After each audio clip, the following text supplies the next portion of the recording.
9 മണിയുടെ ട്രെയിൻ പിടിക്കാൻ ഒരു 8 മണിയായപ്പോഴത്തേക്ക് ഞങ്ങൾ അവിടെ നിന്ന് ഇറങ്ങി കേട്ടോ. വഴി പോകുന്ന കാഴ്ചകളാണ് ഈ കാണുന്നതൊക്കെ. ഭയങ്കര ഡ്രൈ ആണ്, നിറയെ പശുവാണ്, പിന്നെ ഇഷ്ടംപോലെ ഗോതമ്പ് പാടങ്ങളൊക്കെ ഉണ്ട് കേട്ടോ. ONV കുറിപ്പ് ഈ വഴി പോയപ്പോഴാണോ എന്തോ മറ്റേ നമ്മുടെ ഗോതമ്പ് പണിയിൽ നിന്നുള്ള കവിത എഴുതിയെന്ന് ഞാൻ ഇങ്ങനെ ആലോചിച്ചു കേട്ടോ. അപ്പം ഈ ലഗേജ് ആണ് എൻ്റെ ഏറ്റവും വലിയ ഭയാനകമായ ഒരു സാധനം. കാരണം അത് ചുമന്നുകൊണ്ട് ഈ സ്റ്റെപ്പ് മുഴുവൻ കയറുക എന്നുള്ളത് ഭയങ്കരമായിട്ടുള്ളൊരു ടാസ്ക് ആയിരുന്നു. അപ്പം കൊണ്ടുവിടാൻ വന്ന ആ ബയ്യാഹു ഞാൻ ഇപ്പോഴും നന്ദിയോടെ ഓർക്കുന്നുണ്ട്. അദ്ദേഹമാണ് എൻ്റെ അവസ്ഥ കണ്ടത് ട്രെയിനിൽ കൊണ്ടുവന്ന് വെച്ച് തന്നെ കേട്ടോ. Oh my God, thank you. ഒരു 100 നന്ദി ഞാൻ മനസ്സിലും പറഞ്ഞ അല്ലാതെയും പറഞ്ഞു കേട്ടോ. പിന്നെ ഞാൻ അങ്ങനെ ട്രെയിനിൽ കയറി ഭയങ്കര തണുപ്പായിരുന്നു. ആദ്യമായിട്ടാണ് ഞാൻ AC പോകുന്നത്. പക്ഷെ നല്ല നീറ്റാണ് കേട്ടോ ട്രെയിനൊക്കെ. എപ്പോഴും വന്ന് ക്ലീൻ ചെയ്യുന്നുണ്ട് അവർ. പിന്നെ ബ്ലാങ്കറ്റ്സ് ഒക്കെ ജസ്റ്റ് ഒന്ന് പുറച്ചപ്പോഴത്തേക്ക് എനിക്ക് നല്ലതായിട്ട് ചൊറിയുന്നുണ്ടായിരുന്നു. അവർ കൃത്യമായിട്ട് കഴുകുന്നുണ്ടായിരുന്നില്ല എന്ന് തോന്നുന്നു. പക്ഷെ തണുപ്പ് കാരണം ഞാൻ അതൊന്നും വക വെച്ചില്ല.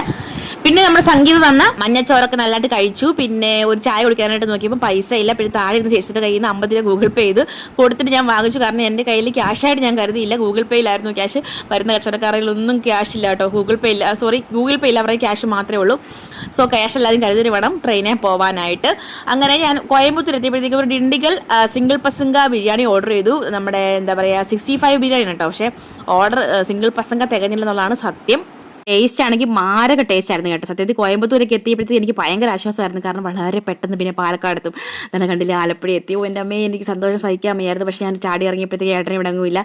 ഈ ട്രെയിൻ വന്ന പ്ലാറ്റ്ഫോം വെച്ച് ബാക്കി എല്ലാ പ്ലാറ്റ്ഫോമിലും ഈ ട്രെയിൻ അന്വേഷണം നടന്ന് ക്ഷീണിച്ച് അവശനായിട്ട് വേണമെന്നില്ല ലഗേജ് നമുക്ക്. ട്രെയിനകത്തിരിക്കും ഞാൻ കൃത്യമായിട്ട് പ്ലാറ്റ്ഫോം പറഞ്ഞു കൊടുത്തില്ലെന്ന് പറഞ്ഞാണ് ഈ പിണങ്ങി പോകുന്നത്.